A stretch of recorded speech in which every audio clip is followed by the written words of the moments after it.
চলুন আজ আপনাদের সাথে তেঁতুলের টক ঝাল মিষ্টির চাটনির রেসিপি শেয়ার করি, যেটা সিঙ্গাড়া, পাপড়ি চাট, দহি বড়া এবং ইডলির সাথেও খুব ভালো যায়, জানেন তো।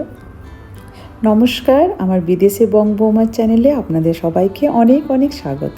চলুন তাহলে আজকে রেসিপিটা শুরু করা যাক। আমি একটা ফ্রাইং প্যান চাপিয়ে দিয়েছি গ্যাসের মধ্যে, আর 2 টেবিল চামচ আমি দিয়ে দিলাম সাদা তেল।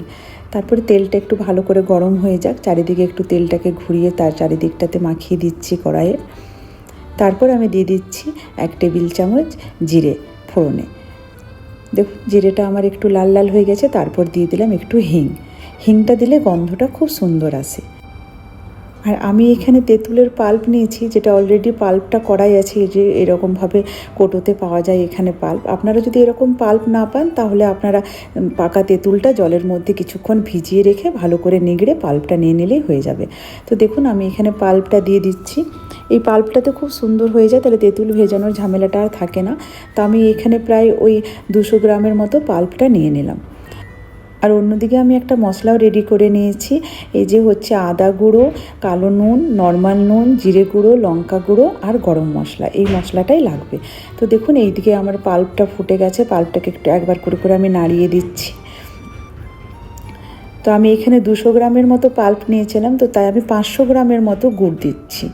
তো দেখুন এই যে ঢেলা গুড়, সেটাকে আমি ভালো করে গুঁড়ো করে নিয়েছিলাম, নিয়ে সেই গুড়টা আমি দিয়ে দিলাম। এবার গুড়টা দিয়ে পাল্পটাকে ভালো করে মিশিয়ে নেব।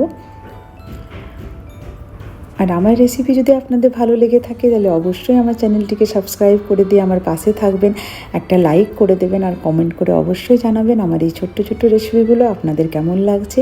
আর আপনাদের যদি কিছু রেসিপি জানার থাকে সেটা আমাকে কমেন্ট করে জানাবেন, আমি সেই রেসিপি দেওয়ার অবশ্যই চেষ্টা করব। তো দেখুন এখানে আমার বেশ ভালোভাবে পাল্পটা গুড়টার সাথে মিশে গেছে। তারপর আমি দিয়ে দিচ্ছি ওই যে মশলাটা বানিয়ে রেখেছিলাম সেই মশলাটাকে দিয়ে বেশ ভালো করে মিলিয়ে নিতে হবে, যাতে কোনো লাম্পস না থাকে। আর আমার একটা ফেসবুক পেজও আছে, ফেসবুক পেজটা আছে মোনা চক্রবর্তীর নামে। আপনারা যদি দেখতে চান তো আমার ফেসবুক পেজটিকে ফলো করতে পারেন।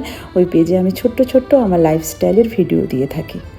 আপনাদের সকলকে অনেক ধন্যবাদ, পুরনো বন্ধু নতুন বন্ধু সকলকে অনেক ধন্যবাদ।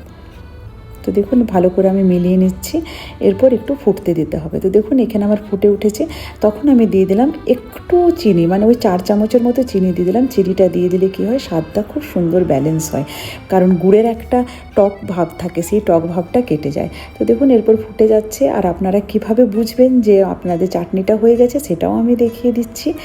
তো এরকম দেখুন আরেকটু ফুটে যাক, কেউ একটু পাতলা করে, কেউ একটু মোটা করে। আমি একটু থিকনেসটা রাখবো, কারণ আমি খুব একটা পাতলা করব না, যেহেতু আমার বাড়িতে সবাই ইডলি দিয়ে বেশি খায়। তো দেখুন আপনারা কি করে বুঝবেন, এই যে হাতাটা নিয়ে এমনি করে দেখবেন, যখন হাতার পেছনে এরকমভাবে চাটনিটা লেগে যাচ্ছে আর দেখুন একদম ট্রান্সপারেন্ট লাগছে দেখতে, তখনই বুঝবেন যে আপনার চাটনিটা হয়ে গেছে। চলুন তাহলে আমার চাটনিটা হয়ে গেছে। আজ তাহলে এখান পর্যন্তই, আজকের মতো বিদায় নিই। আবার দেখা হবে নতুন কোনো রেসিপির সাথে। আর আমার ভিডিও যদি ভালো লেগে থাকে আবারও আপনাদেরকে রিকোয়েস্ট করছি আমার চ্যানেলটিকে সাবস্ক্রাইব করে দিয়ে আমার পাশে থাকবেন, আর বেল আইকনটি ক্লিক করে দেবেন, তাতে আমার প্রত্যেকটা ভিডিও আপনাদের কাছে সরাসরি পৌঁছে যাবে। ধন্যবাদ, আপনারা ভালো থাকবেন।